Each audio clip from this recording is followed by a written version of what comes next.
पिछली सरकारों ने बीमारियां दी, चीनी मिलों को बंद करके यहां पर बेरोजगारी दी, पिछली सरकारों ने यहां पे दंगे करवाए, पिछली सरकारों की सोच ही वही थी। आपने देखा होगा भी,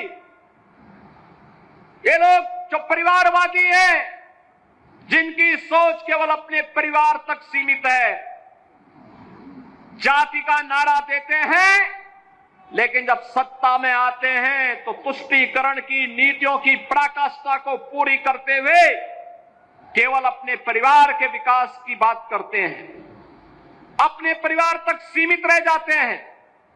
आपने देखा होगा जब 22 अप्रैल को पहलगांव में पर्यटकों पर हमला हुआ था, आतंकी हमला हुआ था, समाजवादी पार्टी के नेताओं के बयान किस किस प्रकार के बयान आते हैं, ये पता लगाने में ही कठिनाई होती है कभी कभी कि ये समाजवादी पार्टी के नेता बयान दे रहे हैं या कोई पाकिस्तान का प्रवक्ता बयान दे रहा है।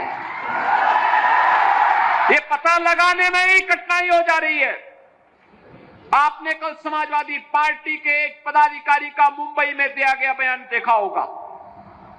इससे पहले कानपुर का एक नौजवान अपने परिवार के साथ गया था पहलगांव, स्वर्गीय शुभम द्विवेदी की निर्मम हत्या कर दी गई। जब पत्रकारों ने समाजवादी पार्टी के अध्यक्ष से पूछा कि आप समाजवादी पार्टी आप वहां क्यों नहीं गए, तो उन्होंने कहा कि हमारी पार्टी का थोड़े था। कितना दुर्भाग्यपूर्ण और शर्मनाक बयान है। बहनों और भाइयों, देश की संवेदना होनी चाहिए अपने नागरिकों पर। पूरा देश पार्टी लाइन से ऊपर उठ करके एक साथ इस घटना की निंदा कर रहा है और समाजवादी पार्टी के लोग इस प्रकार का दुर्भाग्यपूर्ण बयान देते हैं, इस प्रकार का दुर्भाग्यपूर्ण बयान देते हैं। पहलगांव की घटना में उनका एक राष्ट्रीय महासचिव बयान देता है, कहता हिंदू ने हिंदू को मारा है, यानी पाकिस्तान को क्लीन चिट देने की कुत्सित चेष्टा। उनका एक सांसद उससे भी घटिया स्तर का बयान देता है।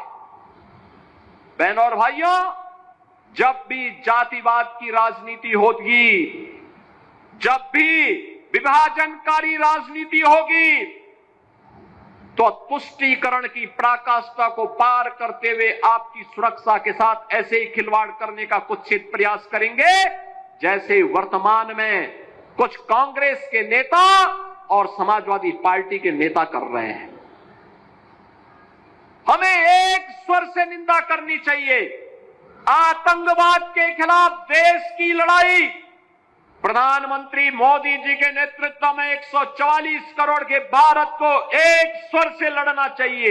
एक स्वर से प्रधानमंत्री मोदी जी के नेतृत्व में आतंकवाद का नेस्तनाबूद करने के संकल्प के साथ आगे बढ़ना चाहिए। इस संकल्प के साथ अगर हम आगे बढ़ेंगे तो जैसे 10 वर्ष में आपने देश से आतंकवाद को, नक्सलवाद को, उग्रवाद को समाप्त होते हुए देखा होगा, ऐसे ही जो थोड़े तत्व सिर उठाने का प्रयास कर रहे हैं, इनके भी जहन्नुम में जाने के दिन बहुत शीघ्र सामने दिखाई देंगे।